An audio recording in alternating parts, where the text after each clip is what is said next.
Hi friends, இப்போ நம்ம மகனதி பார்க்க போகிற மகனதியில் வந்துட்டு தினமும் புதுசாக தினசாக பிரச்சனையை கொண்டு வரீங்களேடா அப்படிங்கிற மாதிரி இருக்குது. என்னன்னு பார்க்குறீங்களா? சாரதாம்மா கிச்சனில் நின்று சமைச்சிக்கிட்டு இருக்க அந்த டைம் பார்த்து நம்ம கங்கா வந்து நின்று எனக்கு இது தாம்மா சாப்பிட பிடிச்சிருக்கு, இது செஞ்சு கொடுன்னு சொல்லி கேட்க, அங்கேருந்து ஃப்ரீ அட்வைஸ் கொடுக்குற விதமாக ஒருத்தவங்க வந்து நிற்கிறாங்க. வந்து நின்றுட்டு அக்கா அப்படின்னு சொல்லி கேட்க, ஐயோ வந்துட்டாடா எரியிற நெருப்பில் எண்ணெய் எலி ஊற்றவே வந்துட்டாடா அப்படிங்கிற மாதிரி இருக்குது ரியாக்ஷன்.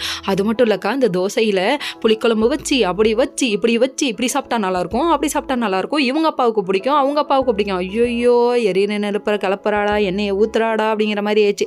அது மட்டும் இல்லைங்க, 1-2 ஆசைகள் அப்படின்னு சொல்ல ஆரம்பிச்சிச்சு. இது என்னடா பாட்டாவோட டைலாக்கெல்லாம் சொல்லுதேன்னு பார்த்தா எவ்வளவோ ஆசை அடுக்கிக்கிட்டே போகலாம் இவங்க அப்பாவோட ஆசைன்னு சொல்லி போட்டு விட்டுருச்சுங்க.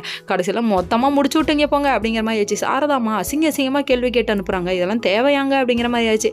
அதுக்கப்புறம் இவங்க கிளம்பி இங்கே மேலே வந்ததுக்கப்புறமும் ஒரு பெட்ஷீட் கொடுங்களேன், பெட்ஷீட்டுக்கு சண்டை போட்டுட்டு இருக்காங்க. ஆட பாவிகளா, இந்த தமிழ்நாட்டில் மட்டும்தான்டா இன்னமும் பொறிக்கலைக்கும் பூரிக்கும் அடிச்சுக்கிறீங்க அப்படிங்கிற மாதிரி இருக்கு. ஊரில் உள்ள அறிவாளி பூரா நம்ம நாட்டில் தாண்டா இருக்கீங்க அப்படிங்கிற மாதிரி ஆயிடுச்சு.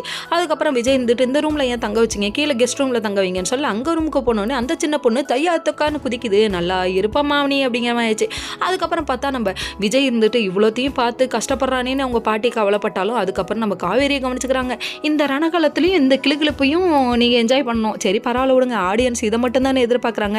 ஆக மொத்தத்தில் ஃபர்ஸ்ட்டில் சண்டை காட்சியை வச்சிட வேண்டியது, கடைசியில் ரொமான்ஸ் காட்சியை வச்சிட வேண்டியது. நம்ம காவேரிக்கு கால் பிடிச்சி வர்றதுன்னு ரொமான்ஸ் பண்ணுறது என்ன? Okay friends.